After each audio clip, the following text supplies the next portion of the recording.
कोयटा के नोमान अली जो नौमौलूद लावारिस बच्चों की जानें बचाते हैं और इनका इलाज भी करवाते हैं। मैंने यहाँ पे व्हील चेयर और स्ट्रेचर सर्विस का आगाज़ किया। वालिदैन या बच्चों को हॉस्पिटल में छोड़ जाना, वार्डों में छोड़ जाना, उन बच्चों को खुद अपने पास रखा था, उनका बेहतरीन इलाज करवाया। तादाद बच्चों की जो है वो ज़िंदगी बचा चुका हूँ। मैंने यहाँ पे व्हील चेयर और स्ट्रेचर सर्विस का आगाज़ किया ही सभी लीला, और आज तक हम कोई 62-63 हज़ार से ज़्यादा लोगों को व्हील चेयर और की सर्विस फराम कर चुके हैं।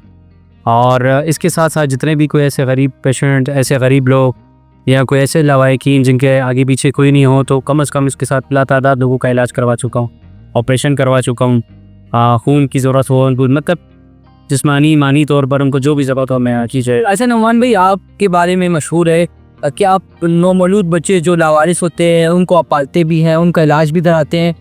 रज़ा भाई, इसी तरह लातादाद बच्चों की जो है वो ज़िंदगी बचा चुका हूँ। उसमें मोस्टली केस ऐसे थे जिनके वालिदैन या बच्चों को छोड़ गए थे, या सीपी चाइल्ड जिनके हाथ और पाँव और दिमागी तौर पर कमज़ोर होते हैं, तो यहाँ पे हॉस्पिटल में छोड़ जाना, वार्डों में छोड़ जाना। तो यहाँ पे मेरे जो बहुत अच्छे डॉक्टर हैं, पैरामेडिकल स्टाफ वाले, उनकी निस्बत से ये बात जब मुझ तक पहुँचती थी तो मैं उन बच्चों को खुद अपने पास रखता था, उनका बेहतरीन इलाज करवाया।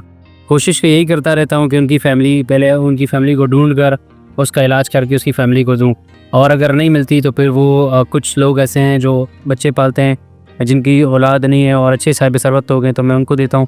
नहीं तो अगर किसी का कोई नहीं पता चले तो फिर चाइल्ड प्रोटेक्शन के हवाले करने, बच्चे हवाले करते। अच्छा नौमान भाई, ये बताएं आप आज तक कितने बच्चों का इलाज करा चुके हैं, और ये आपके पास पैसा आता कहाँ से? कोई फंडिंग लेते हैं एनजीओ से अपनी? नहीं, मेरी रज़ा भाई बेसिकली कोई आज तक चैरिटी की तरफ गया नहीं हूँ, और फाउंडेशन ट्रस्ट और रजिस्ट्रेशन चीज़ों की तरफ पड़ा नहीं है।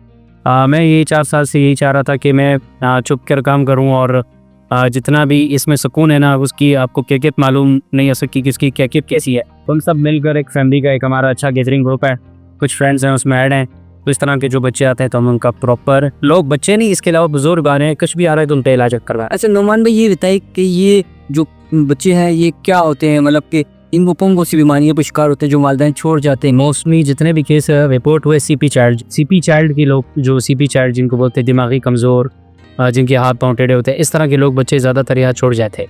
अच्छा नौमान भाई, इस पे आप कितने अखराजात आ चुके हैं आज तक आपके? ये काम मैं अल्लाह की रज़ा के लिए कर रहा हूँ और अल्लाह के लिए कर रहा हूँ। अल्लाह ने है मुझे एक चीज़ के लिए मुंतखब किया, चुना, और मेरी मोस्टली कोशिश ये है कि मैं अल्लाह के साथ इस चीज़ का हिसाब ना करूँ। अच्छा नौमान भाई, ये बताइए कि जो लोग देख रहे हैं उनको आप क्या पैगाम देना चाहेंगे?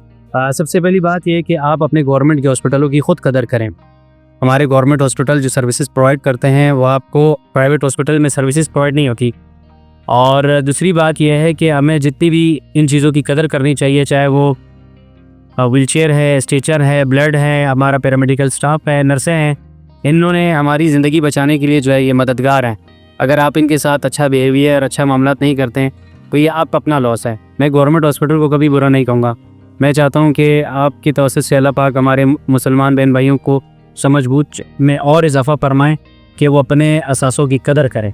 अच्छा नौमान भाई, आखिरी एंड में बताते जाएं, जो आपने ये किए हैं तो क्या वालिदैन जब मिलते हैं तो उनको आप खुद हैंड ओवर कर देते हैं या किसी प्रोसेस के थ्रू? नहीं, प्रोसेस के थ्रू किया जाता है। उसमें मेरे मोहतरम जनाब डॉक्टर अब्दुल हादी साहब जो सिविल हॉस्पिटल के मेडिकल स्टूडेंट हैं, और चाइल्ड प्रोटेक्शन में मेरे जिनसे जो दोस्ती है डॉक्टर ज़हूर साहब और डॉक्टर जीना, उनको मैं इंगेज करता हूँ। वो प्रॉपर हम मजिस्ट्रेट हायर करते हैं, पूरा टेस्ट वगैरह होते हैं, सारे मामलात करने के बाद, एफिडेविट के बाद, तब जब वकील और जज हमें अलाउ करते हैं कि हाँ इस फैमिली को बच्चा देना चाहिए, और फिर हम अपनी मीटिंग करने के बाद फिर हम उनको बच्चा हैंड ओवर करते हैं।